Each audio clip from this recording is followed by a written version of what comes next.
So, we're getting a little back in the Wayback Machine today. I messed that up. We're going to try that one again.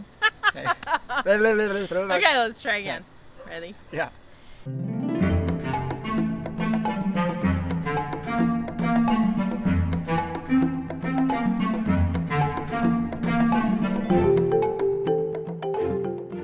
Hey guys, I'm Jamie, And I'm Mike. and this is the Tiki Treehouse. Hey, so we got a little something special.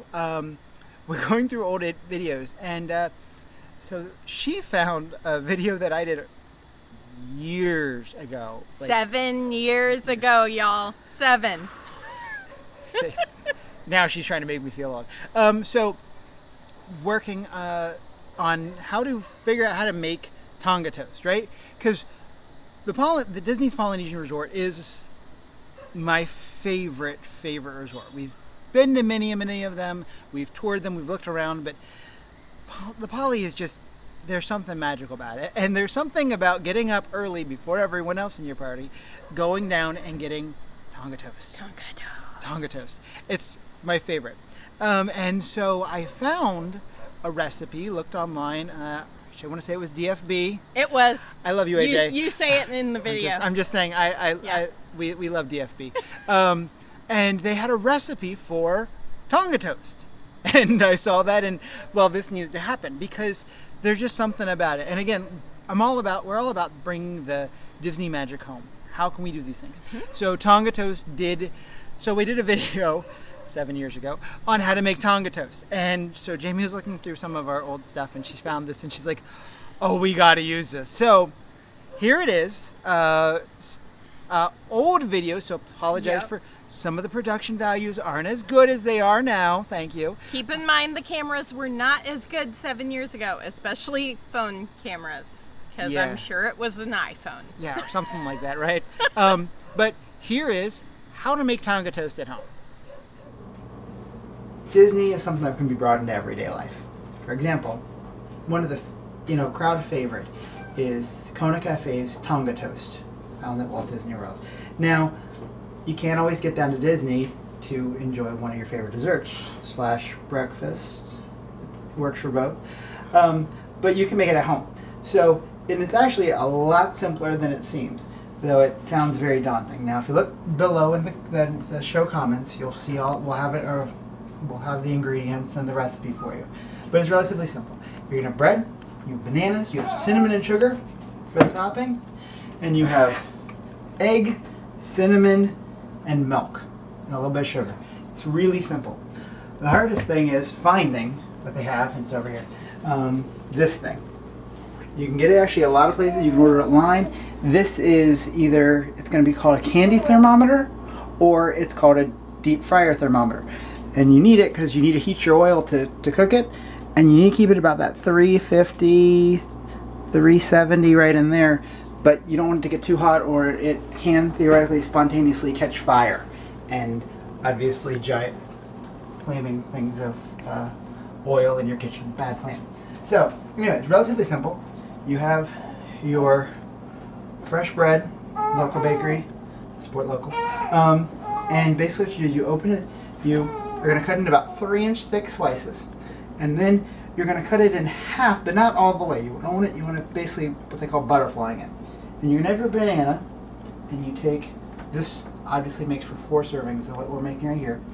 And you take your banana, and you will hollow out the inside of your bread, and you'll basically shove half a banana in your bread. And you're going to squash that kind of closed, because what you're going to do is you're going to drop that whole thing in your mixture. So I have 4 of these. So I'm going to do all of them. My knife. And again, it's fun. It's relatively easy. I mean, total prep time is maybe 15 minutes. 15 minutes for prep time, and then you're going to need that, and then about 5 minutes. 3 to 5 minutes, depending on your frying and how thick your bread is and everything else. So, I mean, you're looking at from when you start to when you're done, 25 minutes, and you're going to have an absolutely delicious meal, of course. As always, Wash your hands before you start this. So when you first just start with this, start heating your oil because that's going to take the longest thing to get heated. And then you can start everything else. What you hear in the background is a very hungry customer. Our 7-month-old. And she has decided that she is done. Uh-oh. So I'm going to finish this. And we'll come back here in a second with, when we start to actually do the dipping. So I'm going to finish up this and you'll fun. I'll be right back. Okay. So we've got our bread stuffed with banana. Now, quick thing that I figured out or that works better for me is even though I'm using the heel of the bread, I like to cut just the edge of it off because what that does is when you dip it in your batter, it helps absorb it better. As opposed to if it was just all, the crust, it's not going to absorb as well. So when you take it, you're going to take and using tongs so you don't get your hands completely messy, you're going to dip it in your batter. So you're going to take it, you're going to let that kind of soak it up a bit, and then you will, spatulas are helpful. You're going to dip in. You basically just want to make sure that it kind of saturates everything. Get that going. Move that around. And then, again, I put paper towels down because trying to keep from having a mess. So you take it over here. Again, that's why I like the mixing bowl because it kind of gives you that opportunity to. And you just take it and you. And then you dip it in. Now, depending on the size of your pan and whether you actually have an actual deep fryer or if you're just using a saucepan, both work. When you put it in, you want to obviously make sure that you're staying back. That's really hot. You can burn yourself.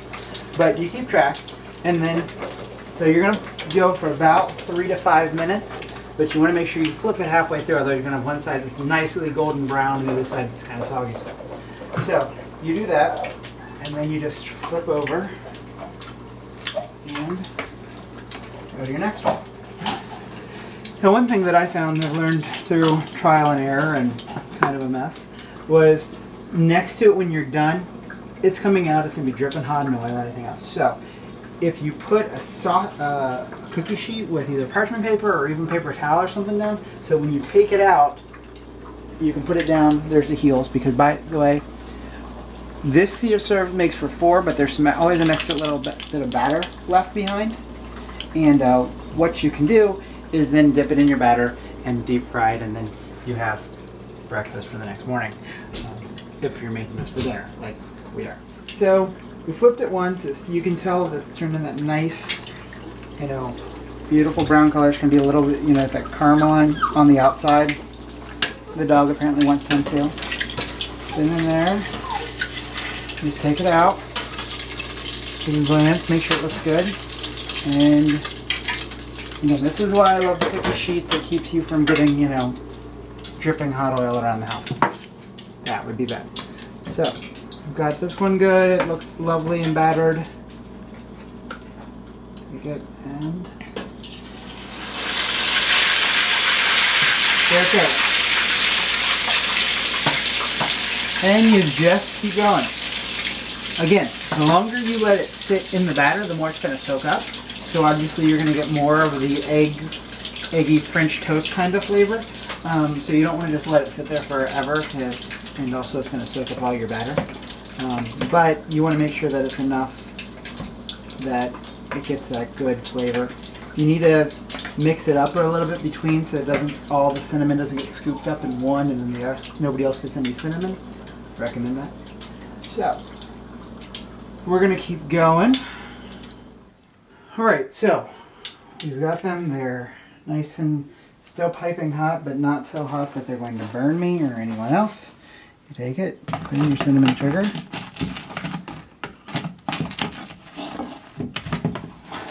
I think we need a bigger bowl. Maybe we do. Well, last time I did, one of the last times I did this, I had the smaller bread because that was all they had at the time.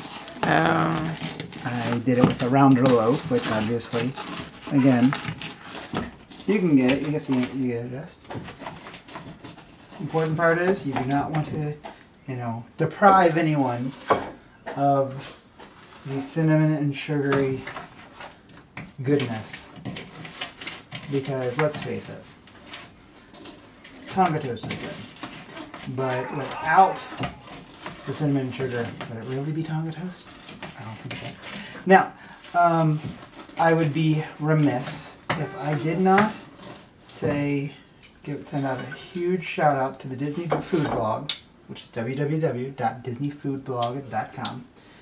For this recipe, they have a whole slew of recipes that are just absolutely, you know, mouth-watering, and we'll be trying our hands at those as we go, because I love good food.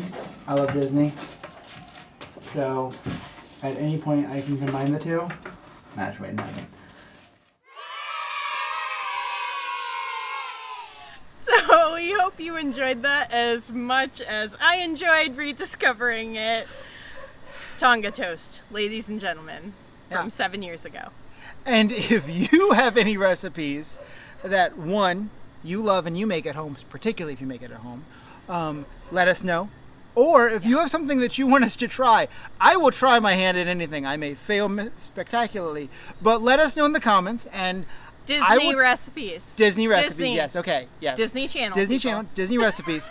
But if you have something that you want to either share or want me to make, we will try it. So put it in the comments, and we'll do another video. Yeah. All right.